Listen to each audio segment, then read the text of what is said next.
All right, let's have some, we said some hellos. Let's take a look at some announcements I here. just want to say, Rory, I sent you a birthday card from All Souls yesterday.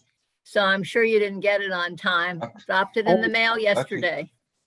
Thank you so much. It's very kind of you. We also sent you your pre-registered Shady Acres Rest Emporium room number. You know, I'm going to pay for this. You know that. The Hindus are right. Karma comes around. Thank you. I just appreciate this. Okay, here we go. Number one, the census. Oh, Cecilia made it in too. Cecilia from down the street. Number one, the census. I hope all of you enjoyed the census. I hope also you'll notice that there is a large group of people now in the United States who have put down that they are more than one race. In fact, most of you, if you've ever done your DNA, will find that you are multiple. And my college students are finding that out all the time. I have a lot of Cuban American students who obviously get Iberian Peninsula, but then they come up with, which should come as no surprise if you know the history of Spain, they get, are you ready? Morocco, Mali, and Senegal. And then also you're going to find a lot of Irish were in Spain.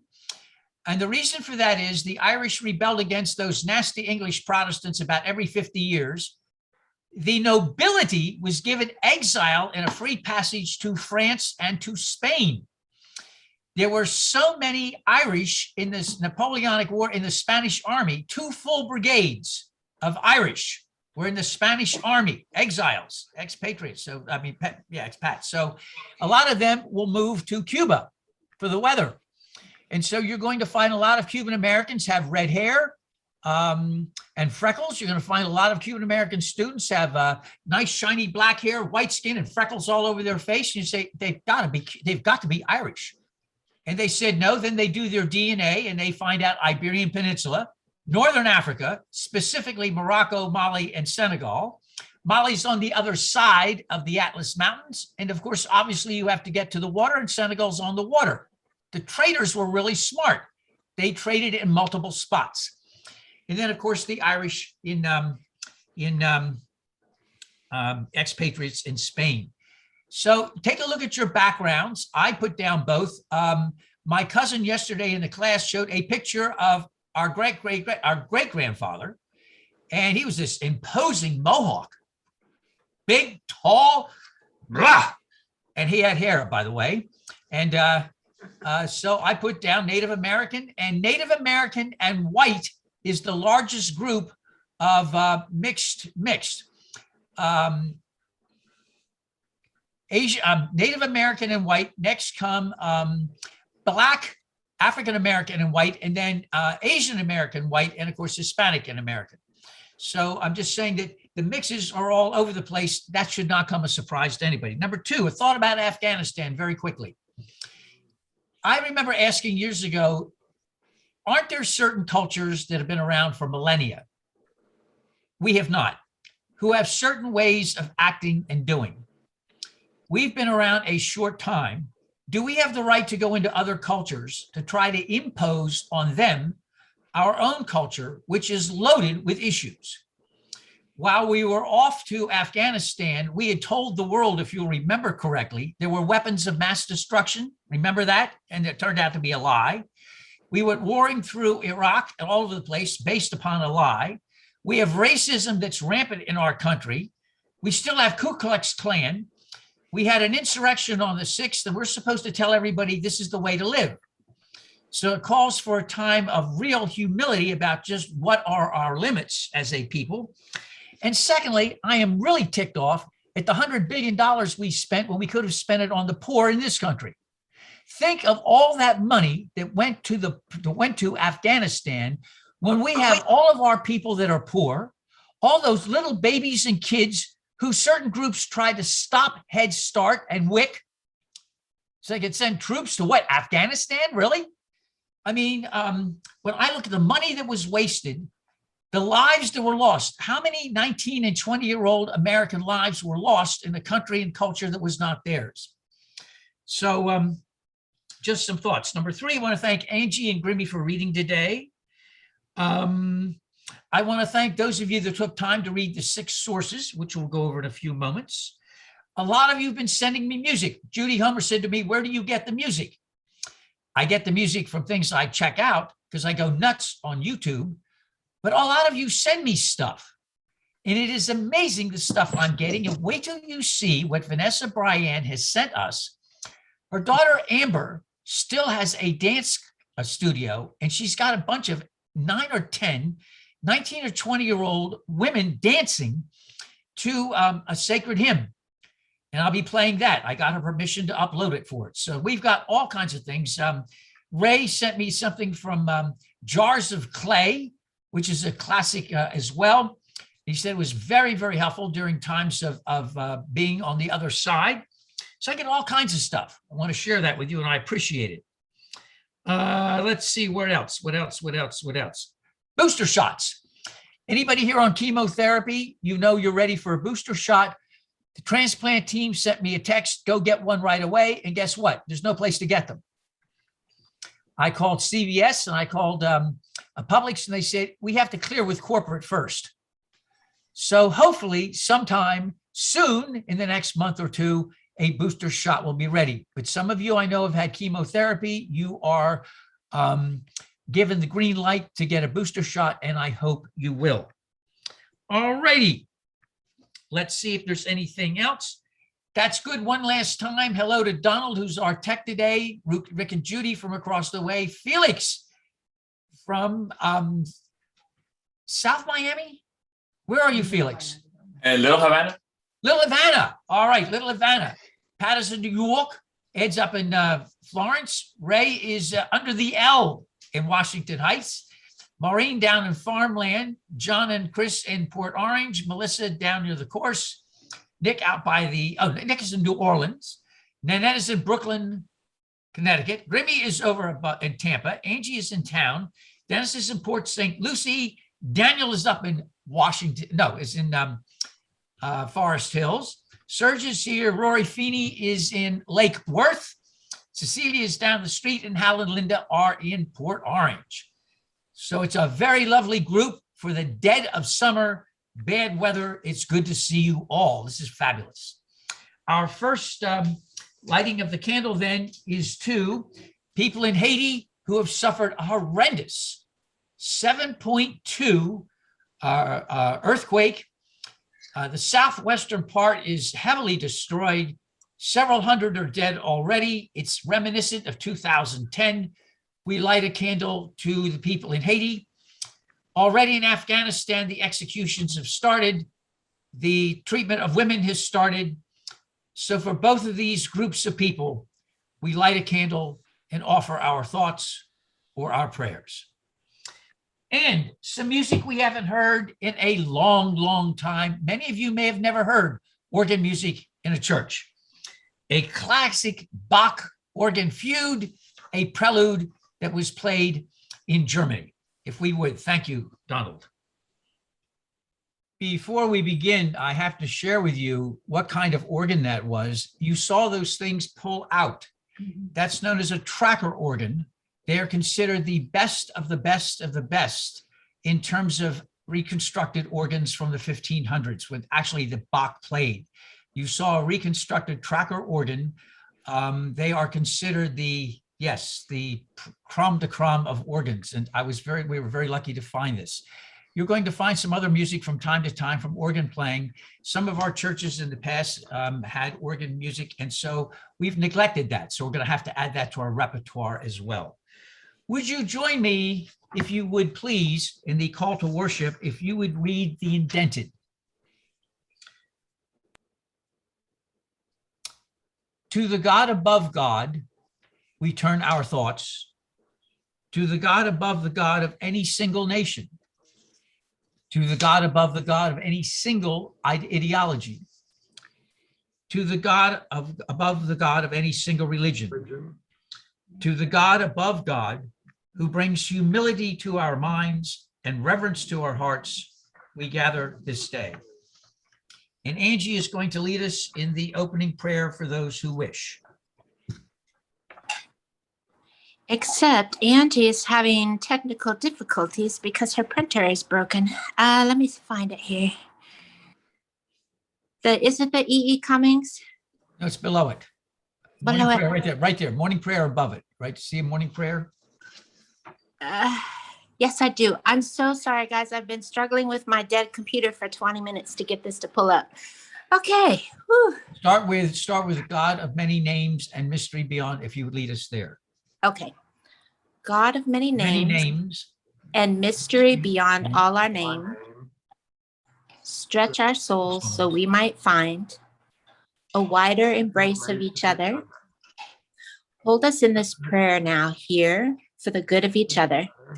We pray for those among us who need our prayers, those who are ill, mourn, or struggle. We pray for joyful embraces and content hearts for each one who sits among us. We pray in the names of all those known and unknown, present and absent, remembered and forgotten. We pray in the names of all helpers of humankind. I am a little teary-eyed. I'm sorry. I'm reminded of how much I have missed such eclectic music over the years.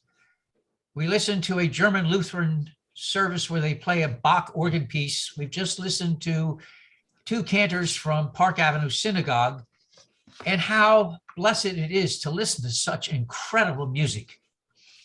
We now have a reading, talk about eclectic, and I'm going to ask Mary Grimmy to read a wonderful poem by E.E. Cummings.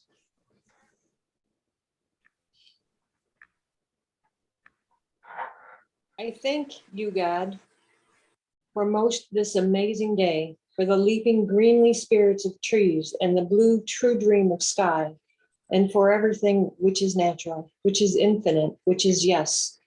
I who have died am alive again today, and this is the sun's birthday. This is the birthday of life and of love and wings, and of gay great happening illimitedly earth. How should tasting, touching, hearing, seeing, breathing, and any lifted from here the know of all nothing, human merely being doubt unimaginable you. And now the ears of my ears awake and the eyes of my eyes are open. And then Angie's going to lead us in a responsive reading. And we'll ask all of you to mute, and she will then read the one part, and then we will read, she'll lead us reading the indented, 6 sources, if you would, Angie. Direct experience of that transcending mystery and wonder, affirmed in all cultures, which moves us to a renewal of the spirit and an openness to the forces which create and uphold life. And then if you read us in the indented as well. Words and deeds of prophetic people, which challenge us to confront powers and structures of evil with justice, compassion, and the transforming power of love. Wisdom from the world's religions, which inspires us in our ethical and spiritual life. Jewish and Christian teachings, which call us to respond to God's love by loving our neighbors as ourselves.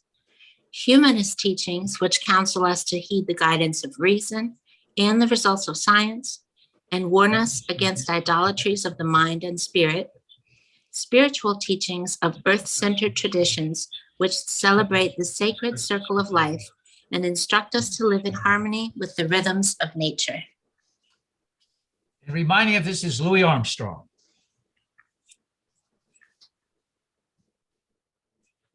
Grant us, we ask, to speak, to hear, and to learn, so that our fears may be banished, our minds may become enlightened, our faith be increased, and our steps directed towards you. Amen. One of the things that that has crept in upon my consciousness lately is some failures that I have had. And though I tried mightily, I was not successful. In Park Forest, which was my second big congregation, I gave up after 3 years and I gave up and quit because I felt I was getting nowhere. Interestingly enough, 16 years later, I was asked to come back and do the 50th anniversary of the congregation. And to show you the way this place worked, the chairman of the committee that ran this celebration was also the chairman of the pulpit committee that originally called me. And he said, in the middle of the service, he says to me, I know I would never be able to get to you afterwards because people have been all over the place to come today. He said, but several boards that have been here over the years met last night. And the word was, you didn't fail us, we failed you. You tried to bring a vision. You tried to get us turned in a way to look for the future. And we thought you were all wrong. And guess what? Every minister that followed you said the same thing. And finally, after losing 3 ministers in a row, we realized that maybe we weren't looking at this the right way. And then now we're down to nothing. No, you had the vision. We refused to go with it. My problem was that I just got fed up too quick and left. When I was in Port Orange, aside from my alcohol problem, the other problem was I was so enamored at how quickly this church grew, I did not give it, I don't think, a good, solid attempt to get an identity that would stick. We had a variety of interesting backgrounds, but it did not gel the way that I hoped to. And so the congregation now is turned to the right and become just like all the other very conservative Protestant congregations in about a 10-mile area. There are all now about 15 very small, so-side, very conservative Protestant congregations. What I was hoping for in each of these congregations was an identity that was seriously grounded in not just saying you're open-minded and open to a variety of sources, but actually practiced it. So then I got to asking myself, what does make, and I didn't want to go reading a ton of books on this, based upon my own experience, not academic experience from others. What makes a healthy congregation, a healthy parish, a healthy fellowship, healthy society, whatever you want to call it? And it seems to me some things I wanted to share with you. Number one is a healthy congregation knows what grounds it. It has an identity. A real, genuine, authentic identity that is its own. And I mean this with humility. I'm not talking about bragging. Have you noticed, by the way, let me take an aside here, a lot of congregations lack an essential quality known as humility. I get a lot of braggadocio, a lot of things about numbers, size, budgets, and things like that, but I'm missing a lot of humility. What grounds a healthy congregation? What does it really stand for? And I'm not saying just what it says, we believe in this and this and that, but does it actually practice it? In the UUA, I don't know if you're aware of this, but I was checking out some history, and it turns out in the 1950s, the UUA almost doubled in 1950s and 60s, the UUA almost doubled in size. And they didn't have the clergy to staff it. At the same time this was going on, there was a rebellion in the Methodist Church of Methodist clergy who were refusing to go along with the doctrine and the behavior patterns in the Methodist Church that go way back to the middle 19th century. So they left the Methodist Church and they brought with them an anti-church, any kind of statement of faith mentality into the UUA.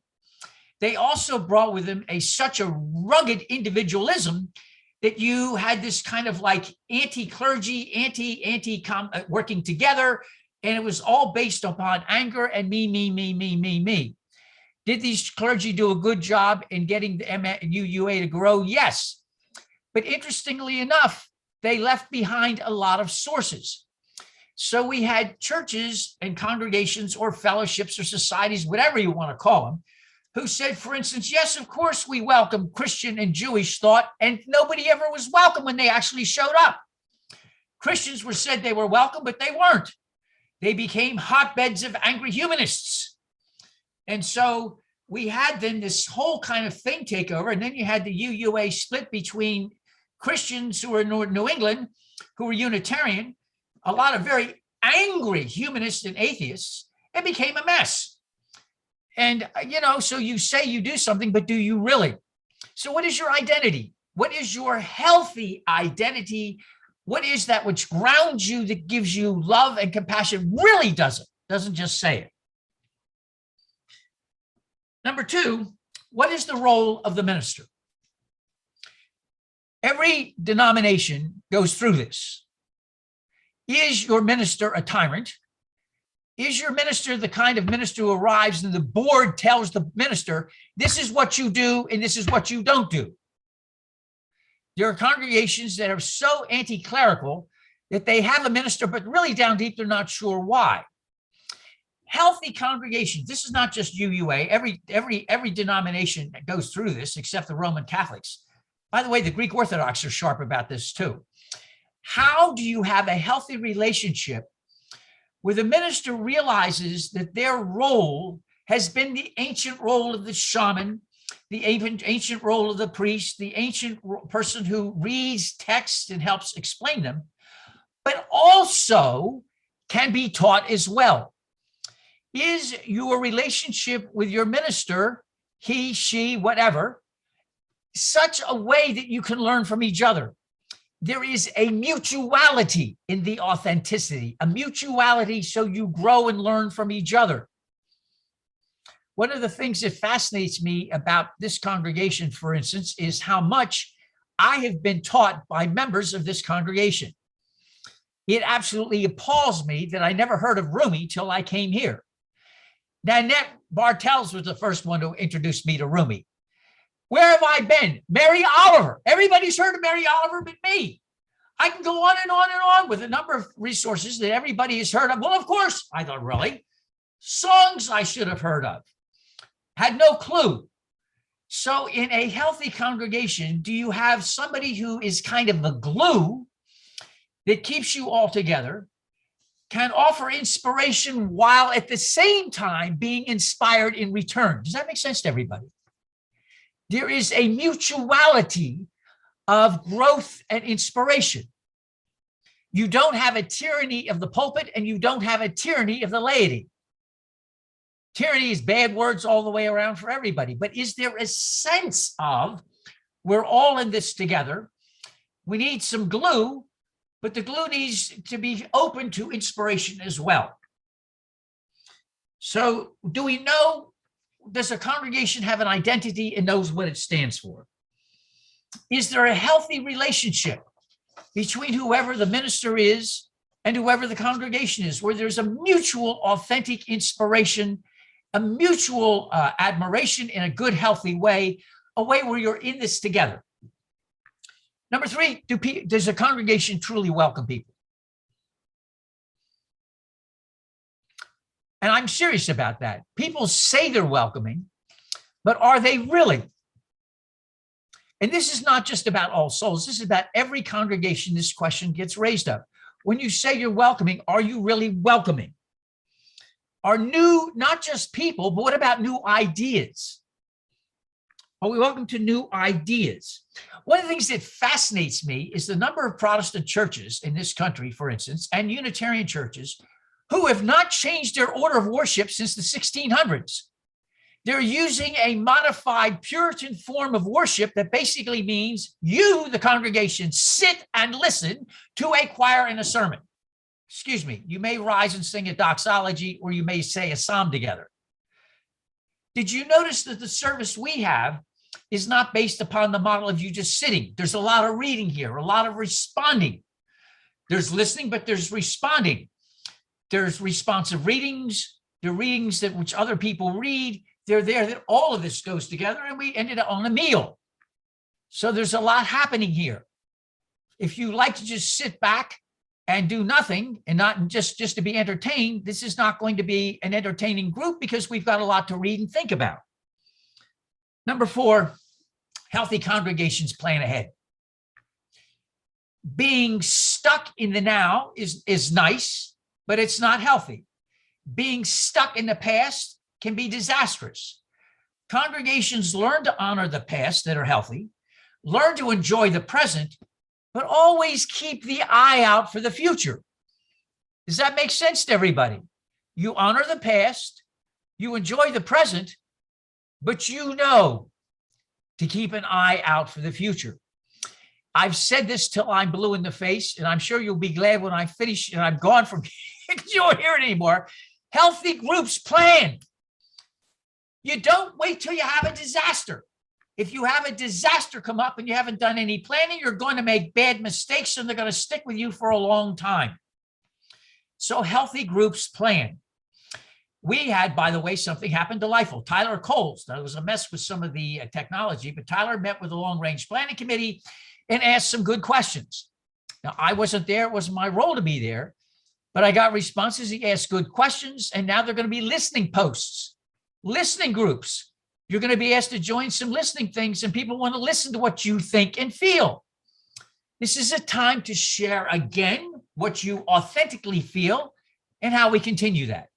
And what does that mean is we honor the past, enjoy the present, and keep an eye out for the future. What does all of that mean? Number 5, healthy congregations learn how to do 2 things.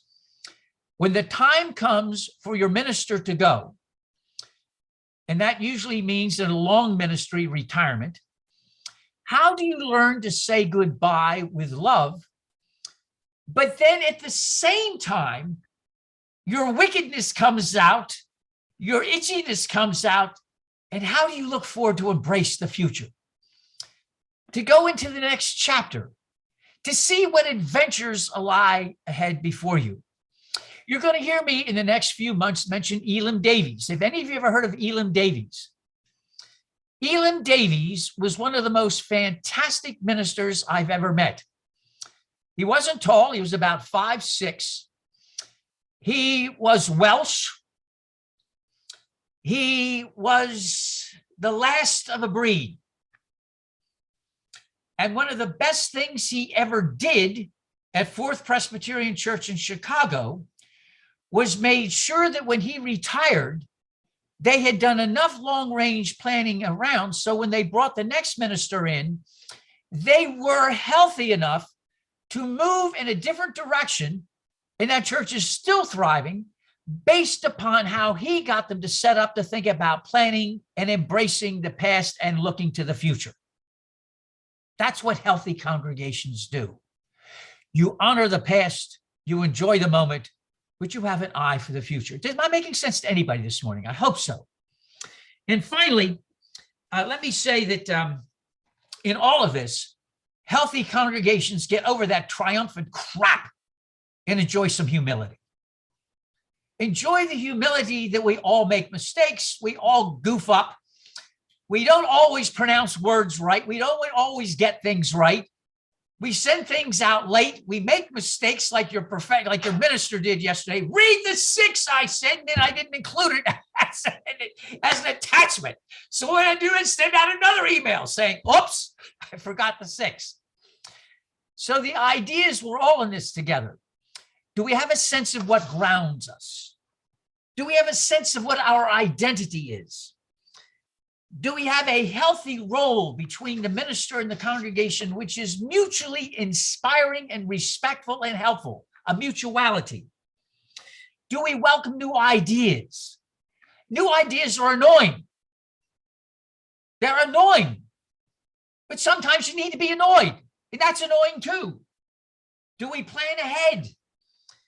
Do we learn how to say goodbye when the time comes, and in the same time, embrace the new adventure and the new way of doing things?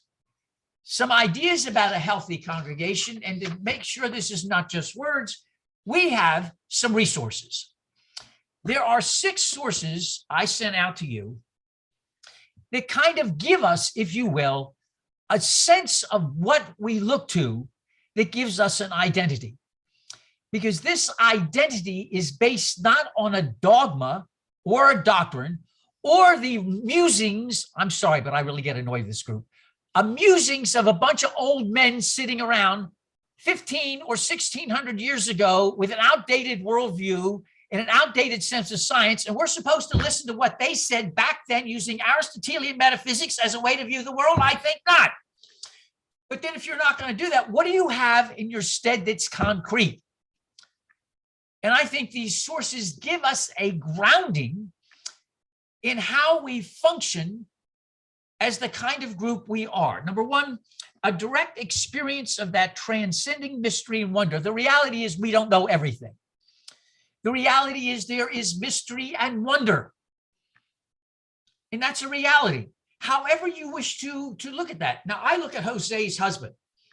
I mean, Felix's husband, Jose. I have no idea where he comes up with this art. I have no idea. It's a mystery to me. Maybe a mystery to him too, but he comes up with art. I look at some of you who have survived multiple diseases. You do fine. It's a wonder to me. Some of you have gone through ADHD and have it. Some of you have coped with this. Some of you have coped with that. We got several people who have recovering from alcoholism. You do fine. There's mystery. There's all. You look around you and you see things. Direct experience, and you're not embarrassed.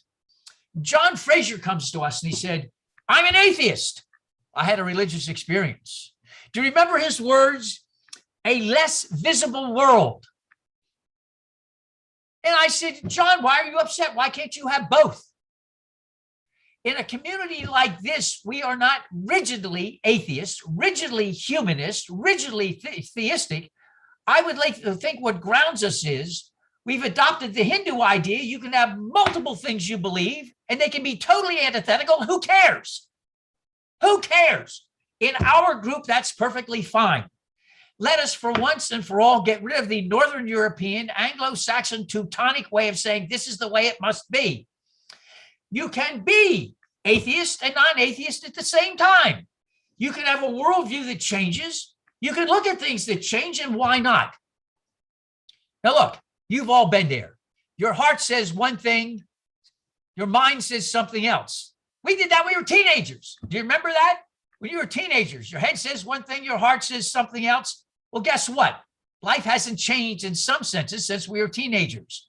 There's wonder, there's mystery, it's confusing. So what? You can have both of that. Nobody in this group is going to say you can't have antithetical things at the same time. This moves us to a renewal of the spirit and openness to the forces which create and uphold life. Most of us go through changing the way we look at the world. I think of the way I looked at the world when I was in college. Oh, help me.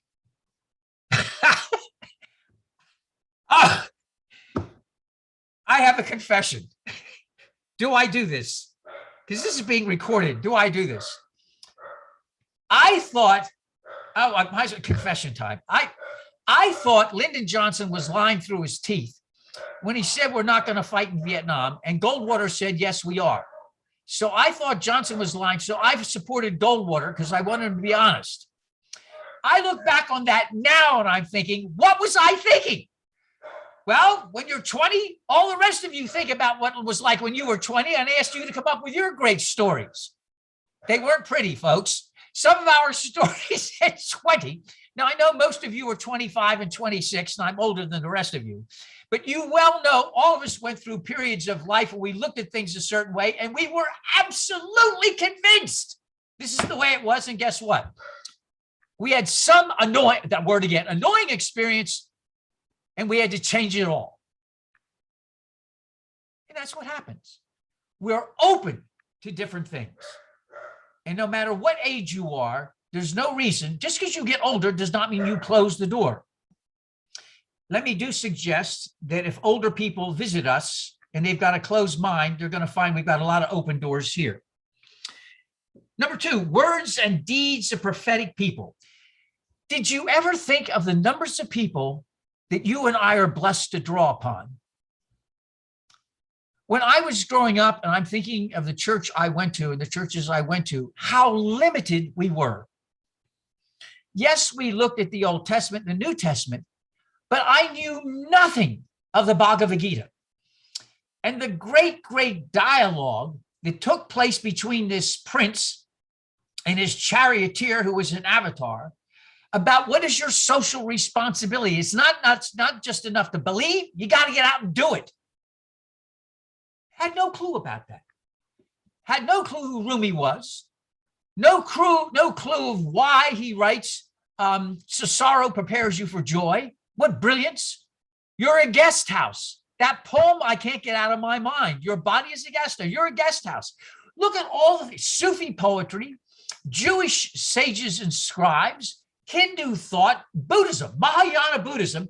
And will we ever forget when he passes the many writings and wisdom of the 14th Dalai Lama? How limited, I don't know your world was, but I need to be in a world where we take great, great joy in the numbers of ways we can be inspired. You know, there are lots of people who don't like that. They don't like being inspired by different people. It gets them outside the box. But I want a community of faith. I want to be part of a group that rejoices and sees a variety of expressions of all kinds. Bertrand Russell wrote probably the best thing on atheism I've ever written in the modern era, called A Free Man's Worship. And he talks about time, death, and fate. I get time, death, and fate, but I also get those annoying experiences which show me an inner, lesser visible world. So rather than taking one or the other, I finally decided, the heck with it. I'm going to do both. I'm going to practice what I preach. So we're going to take a look at a variety of experience, and that's fine. That grounds us. Wisdom from the world's religions, which inspire us in ethical and spiritual life. Jewish and Christian teachings. One of the things that we can bring to the world is the knowledge of how Jewish and Christian scriptures were written. Context. Context is everything. And the reality is, a lot of our sisters and brothers in this country are held captive to reading scriptures that they have no idea of the context. And it becomes very hurtful, very restrictive, very guilt-inducing, and very unhealthy. So we have the ability to look at modern criticism and see what scriptures are in fact based upon taboo, society prejudices, context of time and place. And then we take a look at those scriptural passages which seem beyond time. Do you ever remember Ecclesiastes? For everything there is a season and a time for every matter under heaven. Do you also remember in Ecclesiastes, who's to say when you die that human beings go up and animals go down? Ha! He says, it may very well be the animals go up and human beings go down. Think of some of your neighbors and think of your own dog or cat, as it may be. There are scriptures that are absolutely beyond human context, and a lot that are absolutely limited by human context. And we are free to explore that. People say you pick and choose. You're darn right you pick and choose. Do you really believe that a God of love would say you stone your gay neighbor because he's having a love affair with a man? It says that in Leviticus. Do you really believe God said that? Do you believe God struck Onan dead because he wouldn't make a baby with his widowed sister-in-law? I mean, seriously. We are a community that says you have the right for good sense to find inspiration and also to point out when things are not healthy at all. Since here we have humanist teachings, I would like to think humanists is what all of us are. We're all in many ways humanists. The view that most of us take about Jesus is a humanistic view. I don't know about you, but I find it absolutely fascinating that an extraordinarily poor peasant in the Galilee can have such incredible thoughts of working with poor. And he takes a bunch of people who are illiterate and he says, you are the salt of the earth. He goes to people who nobody cares about and tries to lay a hand on and heal. He tries to hug mentally, physically, and emotionally. He takes people with him who nobody will give any attention to. And I think it's marvelous that we can see the humanity in that. I think that humanist teachings that counsel us to heed the guidance of reason. And since when are we at war with science? I said the other day in class, somebody was, there are people still in this country, about 30%, 40% of the people in this country don't believe in evolution. And people say, I wasn't descended from any ape. Well, I'm thinking about, in this case, the apes act better than you do. I mean, seriously, do not insult the apes or the great gorillas by your behavior. Science has been incredible. And by the nice thing about science is science admits its mistakes.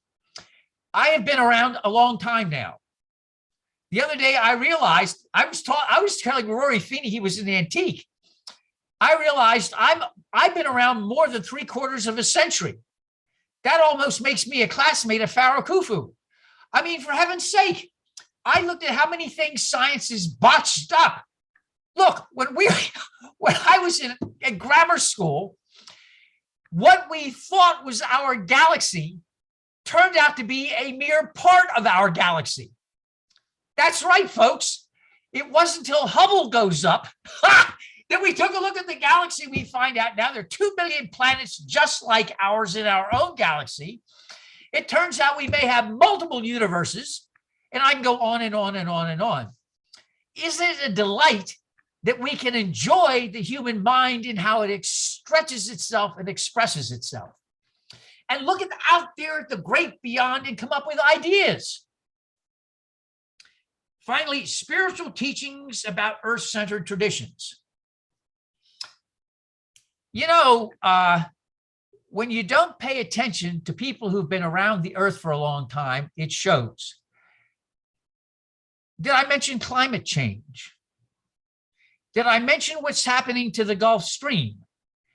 They say the Gulf Stream is in the process of disintegrating. When that goes, Lord help our planet. Some other things. I don't know if you noticed that everybody poo-pooed holistic medicine, especially Native American medicine. Now they find out that when you take a look at Native Americans, they took spider webs and they wrapped them around bandages about wounds. And guess what's in spider webs? All kinds of healing things, and you get a lot of antitoxins in spider webs as well. Cyclosporin is the anti-rejection medicine that was given to all transplants, and it comes from a moss. Where are all the mycins? They're from mosses. And where do we get that? We poo-pooed about Native American. Who were the ones who told us about taking care of the plants, the animals, nature, animal husbandry, all of that? So we have sources which are multiple, grounded in great faiths and traditions and science, and make room for holding antithetical things at the same time. How many congregations can hold that as an identity? There are not enough. But I would like to say that I hope that we open up this marvelous kaleidoscope of resourcing, of spiritual journeys, of sharings, and mutual trying to help each other along our paths by sharing information. One of the things that impresses me incredibly about this group is how you can get people share different paths, not with the idea of converting somebody to your path, but just sharing information to see if it's helpful to anybody. You throw it out there. I say, look at it like this. I'm thinking of an analogy I could do. Let's say we're having a big meal. All of you have a favorite dish. And each of you, you bring your favorite dish to the table. That means that all of us have something that's special to us that we bring to the table. That does not mean everybody's going to eat your dish. But what a table it must be. What a magnificent table of food and aromas and textures that must be. And I would like to hope our identity is grounded up in the multiplicity of things we bring to share with each other and open. So if you are a Christian refugee, of which there are lots now, 2 million people have left the Southern Baptist Convention. Where are they going to go? Did you see the number of white evangelical males has dropped from 25% to 14%? All Souls Tulsa, a UU congregation, absorbed a Black congregation because the preacher was preaching universalism to all, and they were going to fire him. So they absorbed a Black Christian congregation. So All Souls Tulsa now has a wild praise service. All Souls has a humanist service and a thing called The Point, which is for atheists. And they all do it on Sunday all together. One service here, one service there, and why not? Why not? So we're going to see Jars of Clay, which is about how God gets some people back. Amber will do her dance song, which is about God. We'll have other people sing spiritual things. We'll have Spirit of Life today from All Souls, Washington. We'll have all of this. Why not? And I hope then in the 3 years when we finish my ministry here, which will mean I'm in here for as long as Khufu, it seems like, that this congregation will have that grounded identity that welcomes and just doesn't say it, but mean it and continue to do it. That table will continue to be loaded with different kinds of plates and ideas and food and aromas and textures. Because we do it, not just say it. May the peace and Spirit of Life be with you all. Bless you.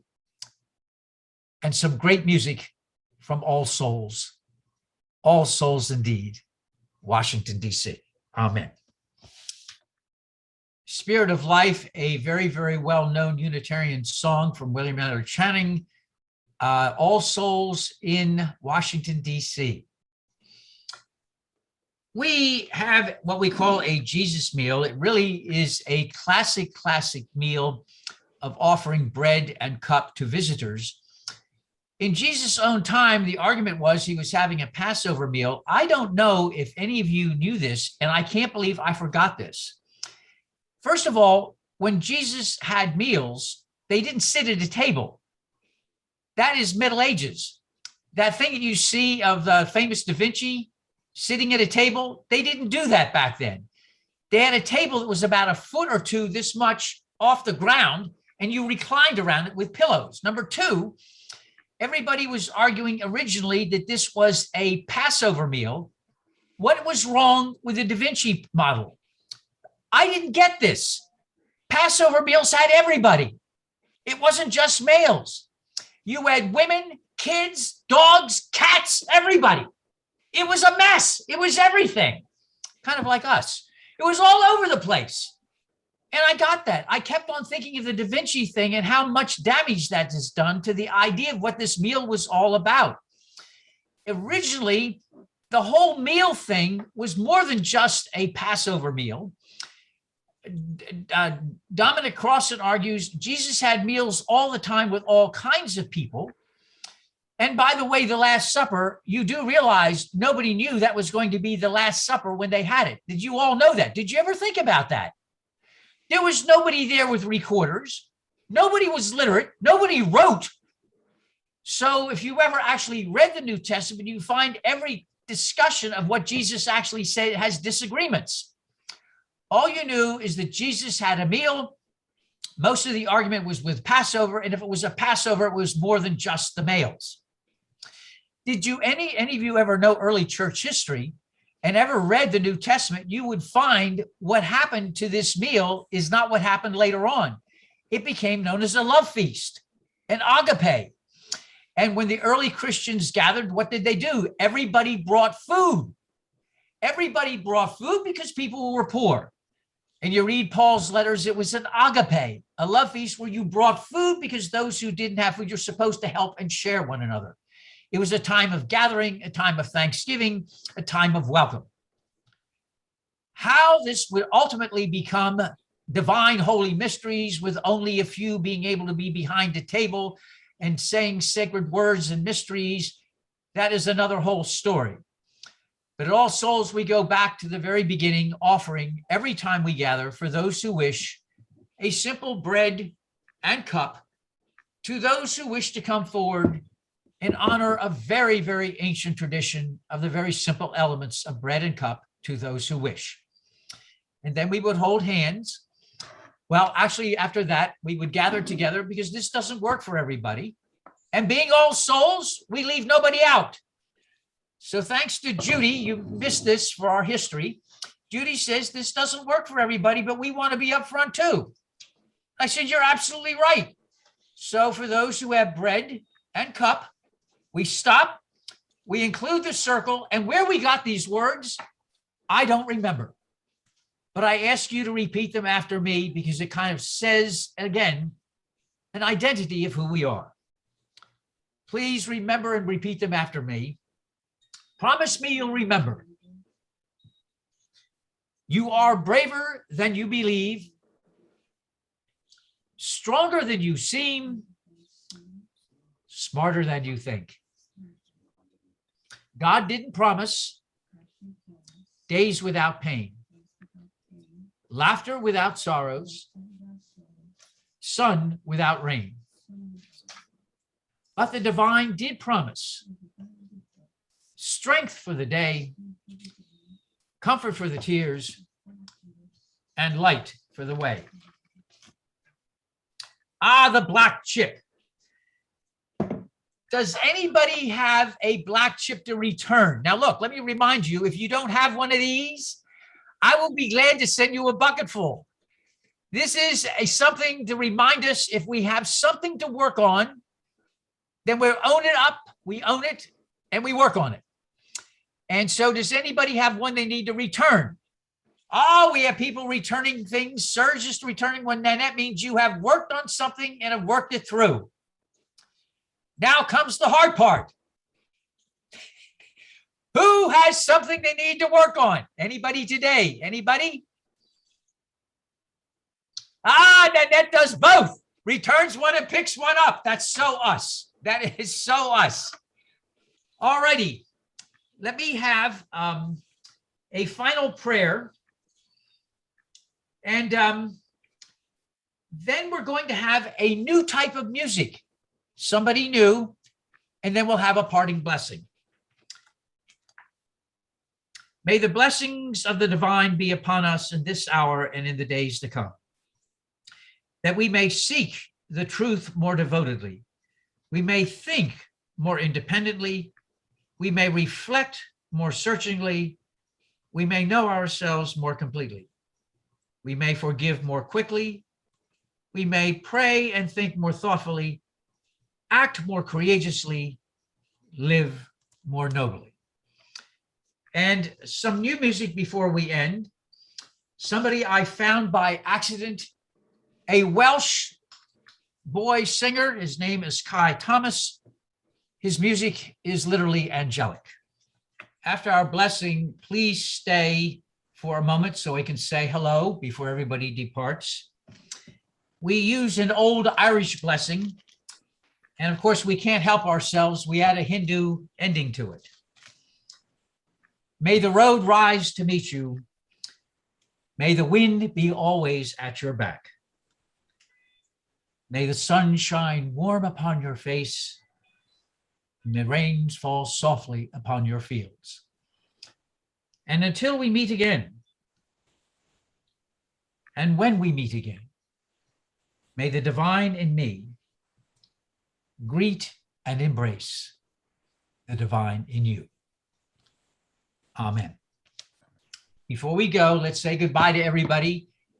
We have Rick and Judy from here in Miami, in hammocks. Bye, everyone. Bye. Bye-bye. Bye, everyone. Bye, everyone. Bye, everyone. Bye, everybody, and have a great week. Bye-bye now.